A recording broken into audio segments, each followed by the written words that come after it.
welcome to Peripheral Vision, and today we're taking a look at the Wavebird wireless controller for the Nintendo Gamecube from Nintendo. Released in 2002, the Wavebird was available as a singular purchase item, as well as bundled with Mario Party 4 and Metroid Prime. Now, those bundles were exclusive to certain Kmart stores, so if you're a collector, you would actually have to go a little bit out of your way to find them. They're usually available on eBay, and sometimes they pop up in random locations, but just kind of a fun fact about this controller. Now, as you can see, the design of it is, generally speaking, very similar to the typical GameCube controller. The knobs, buttons, switches, and doodads are all in the same places. Turn it around, it's got a little bit of a booty though, and that's because it takes two AA batteries. Now, the way it works is, you can see on the bottom, there is this little dial, and if you turn it upside down, it has numbers from 1 to 16. Now you click the dial on the controller to whatever number you want, and then you take the receiver, which goes into the first controller port, or whichever controller port that player is going to be, and it has a number as well. It's harder to see this one, but you can see a number, so you just make the numbers match on the two dials. We can get it a little closer.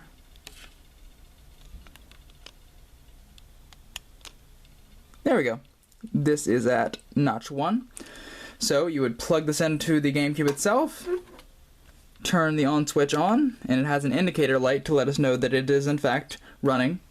Now, when this is plugged into the system itself, when you press a button or something, the light will light up, telling you that it's receiving the signal from the button input. So I love that they have the little lights, because whenever something goes wrong with a wireless controller, it's usually kind of tricky to figure out how to fix it if there isn't a light indicating if certain parts are working. So good job on Nintendo for that.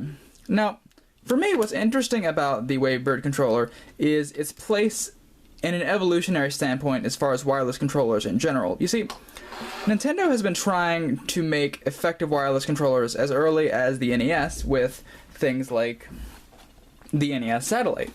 Now, the NES Satellite here works on a completely different technological system. This works on an infrared system, meaning that it just shoots a infrared beam from the controller to the receiver. Now, the problem with that is that you need a direct line of sight from the controller to the system to make it work properly, and a lot of people didn't want to bother with that because it was simply less convenient than just using a controller. So they used this system for a lot of early NES stuff, like the Supersonic Joystick, the Chimerica Freedom Stick, and a lot of other stuff, and that was the NES era. In the 16-bit and 64-bit eras, at least for Nintendo, the wireless thing kind of dropped off, but then, when they released the Wavebird, they had a whole new way to do it. You see, this wireless technology is based on radio frequencies as opposed to infrared, so I can just point it wherever, and as long as the power is there and the receiver is plugged in, it will register it. Now, according to Nintendo, the technical limit of how far this thing can go back away from the receiver and still register it is 20 feet.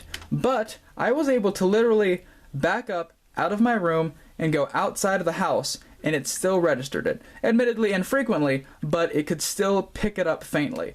So there isn't going to be a distance you can go realistically with this controller that's going to create a problem. Now, as far as overall build quality, it's fantastic. Just like I said before, it's designed like the GameCube controller, and it's built solid like that GameCube controller too. It feels good in the hands, and it feels sturdy. It feels really good.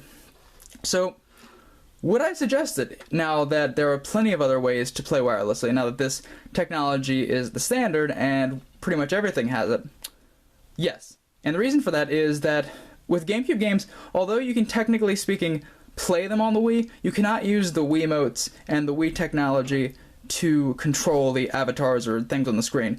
So, yeah, I would definitely suggest that if you want something wireless, pick up the Wavebird. Now, the problem is that these are very popular for that reason. This is the only really effective way to play GameCube games with a wireless controller, so the value has gone up in recent years, especially with new releases such as Smash supporting things like the GameCube controller. Now, I would say it's roughly somewhere in the area of $35 to $40, and if that price tag isn't too steep, yeah, I'd highly recommend the GameCube's Wavebird. Later days.